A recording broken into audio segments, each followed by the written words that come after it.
One important aspect is people are eating much more than what they should eat.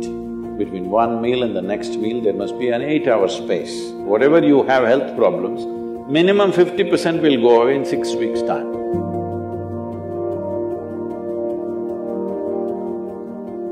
Namaskaram Sadhguru. Fasting on auspicious days has existed in India since time immemorial, but many Indians believe that it's unscientific and illogical. Until the work on autophagy induced during fasting has been awarded the Nobel Prize. Even I started doing intermittent fasting this year.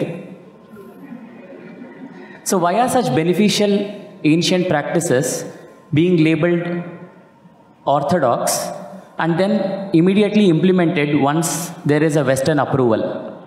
That's because you don't have the right color of the skin.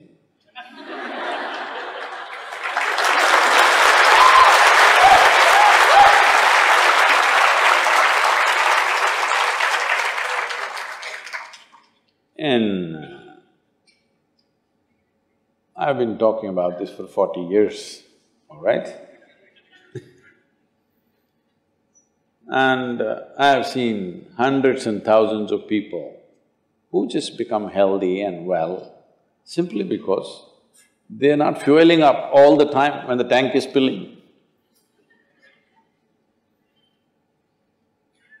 In the yoga center, everybody eats at 10 o'clock in the morning and at 7 o'clock in the evening. Our lives are very physically active.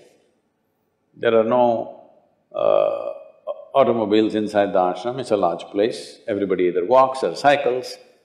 Even if you have to go to the dining hall, it's a kilometer. If you want to go to your workplace, it's half a kilometer, 1 kilometer, like this. All the time, people are physically active.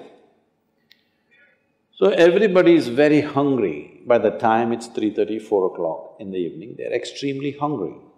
But we learn to live with that because hunger… empty stomach and hunger are two different things. Hunger means your energy levels start dropping. But empty stomach is a good thing. In the yogic sciences, today modern science also is coming in line with this. But what we know by our experience, you will spend $1 billion to come there. Because research is all about how many $1 million, that's how it is. Your body and your brain works at its best only when your stomach is empty. So we always make sure we eat in such a way, how much ever we eat, our stomach must be always empty within 2 to 2.5 hours' time maximum. So we go to bed hungry always. People think they cannot sleep. They can sleep. On an average, for 25 years on an average, I slept only 2.5 to 3 hours. These days I'm getting little lazy and sleeping anywhere between 3.5 to 4.5 hours in spite of the level of travel that I have.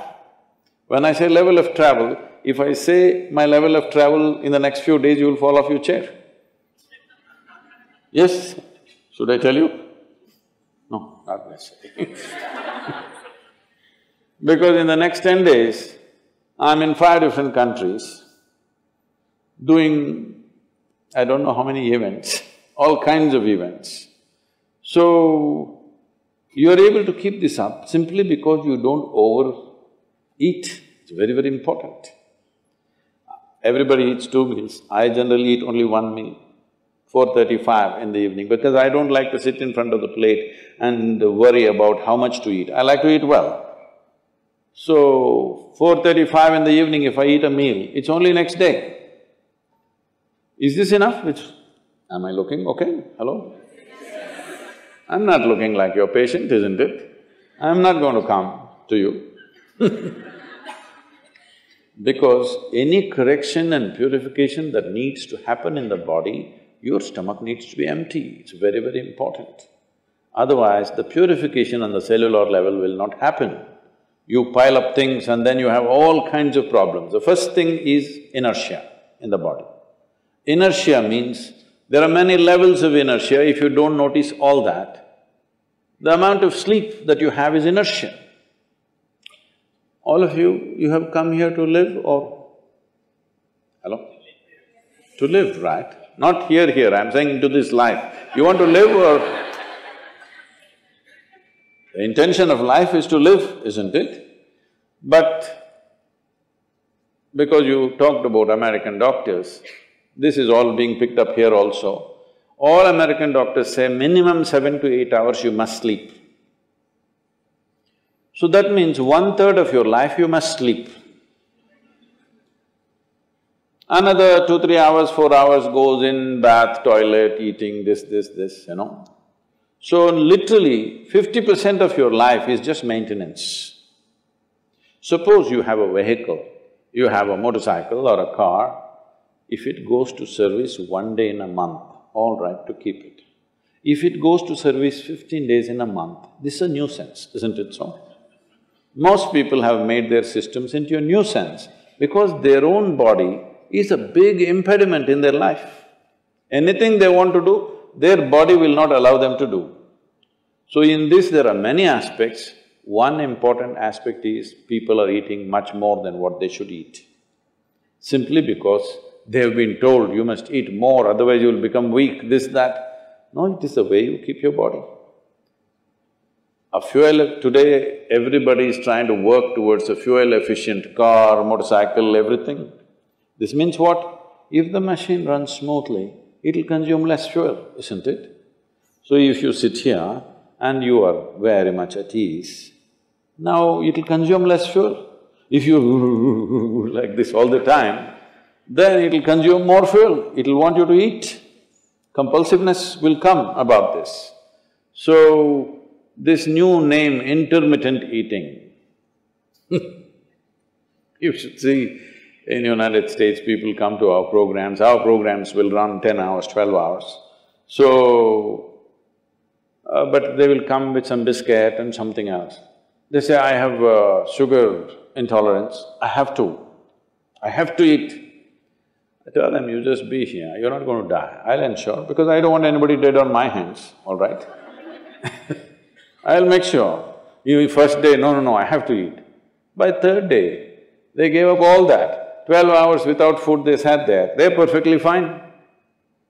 See, health is not something you can do from outside. Health is something you have to do from within. From outside, when something goes wrong, you can seek some help. But all the time something is wrong with you, this means what? You're a faulty machine. Yes? All the time something is wrong with you, why? That's not how this is designed. This is designed for health. Every cell in your body is designed to create health, isn't it? They're all working hard to create health, except you. So, minimum 8 hours gap is what is recommended in yoga. Between one meal and the next meal, there must be an 8-hour space. If you do this, you will see half your problems of health, whatever you have health problems, minimum 50% will go away in 6 weeks' time.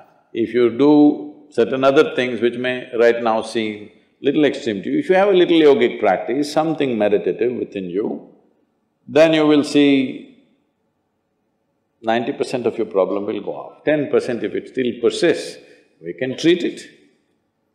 Now, it's become like this, the healthcare systems, especially where there is heavy insurance policies. People are eating and drinking all kinds of rubbish, go to the doctor and say, fix me. This is not how it works